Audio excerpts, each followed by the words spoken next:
আবারও চলে আসলাম মিষ্টির ভিন্ন রকম রেসিপি নিয়ে। এটা বানাতে আমার যা যা লাগছে পোলাও চাল। পোলাও চালটা আমি পানি দিয়ে পরিষ্কার করে ধুয়ে নিচ্ছি,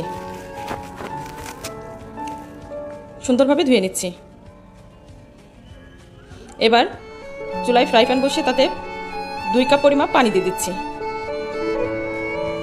পানির ভিতরে সামান্য সাদা তেল দিয়ে দিচ্ছি।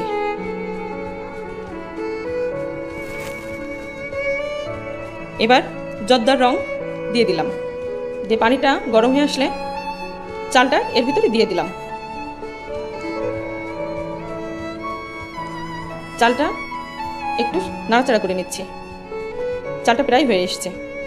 এবার পানি থেকে চালটা উঠিয়ে নিচ্ছি।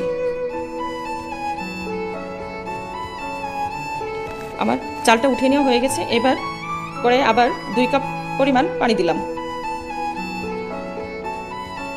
এই পানির ভিতরে এবার 3 কাপ পরিমাপ চিনি দিয়ে দিচ্ছি।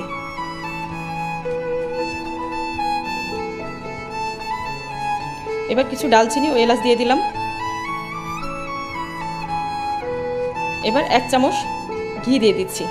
ঘিটা দিলে এখানে সুন্দর একটা ঘ্রাণ আসবে। পরিমাণ মতো একটু লবণ দিয়ে দিচ্ছি। পানিটা যখন ফুটে এসছে এর ভিতরে আমি কমলার রস দিয়ে দিয়েছি,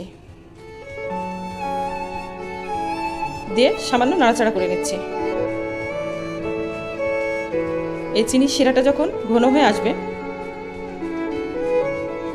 তখন সিদ্ধ চালগুলো দিয়ে দিচ্ছি।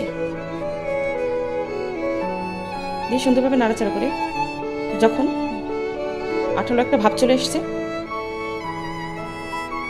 তখন এর ভিতরে আমি আগে থেকে কুচিয়ে রেখেছিলাম কাজু বাদাম ও কাঠবাদাম এবং চীনাবাদাম, কিছু কিশমিশ দিয়ে হালকাভাবে নাড়াচাড়া করে নামিয়ে নিব।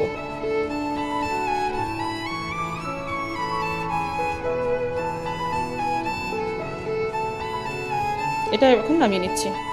এখন কড়াইয়ে আধা কেজি লিকুইড দুধ দিয়ে দিচ্ছি ছানা তৈরি করবার জন্য। বাসায় যখন কিচ্ছু থাকে না তখন আমি এভাবেই ছানা তৈরি করে নিই। দুধের ভিতরে 2 কাপ চিনি দিয়ে দিলাম, 1 কাপ গুঁড়া দুধ দিয়ে দিলাম। মিশ্রণটা সুন্দরভাবে মিশিয়ে নিলাম। এবার এর ভিতরে দুধটাকে ছানা করবার জন্য আমি চালের আটা আগে থেকে পানিতে গুলিয়ে রেখেছিলাম, সেটা এখানে ঢেলে দিলাম। দিয়ে নাড়াচাড়া করে অনবরত নাড়তে থাকতে হবে। অনবরত নাড়তে নাড়তে এটা ছানা আকার হয়ে ঘন হয়ে আসবে, কিন্তু নাড়া বন্ধ করা যাবে না। সুন্দরভাবে নাড়াচাড়া করতে হবে। ছানার মতো হয়ে একটা মালাইয়ের মতো হয়ে গেছে।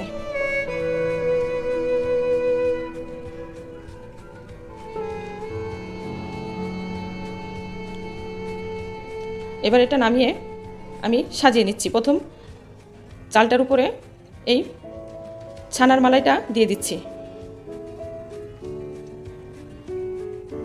সুন্দরভাবে আমি এটাকে সাজিয়ে নেওয়ার জন্য চারিপাশ থেকে গোটায় দিয়ে দিচ্ছি। এর উপরে এবার কিছু উঠিয়ে রাখছিলাম পোলাওটা, সেটা দিয়ে দিচ্ছি।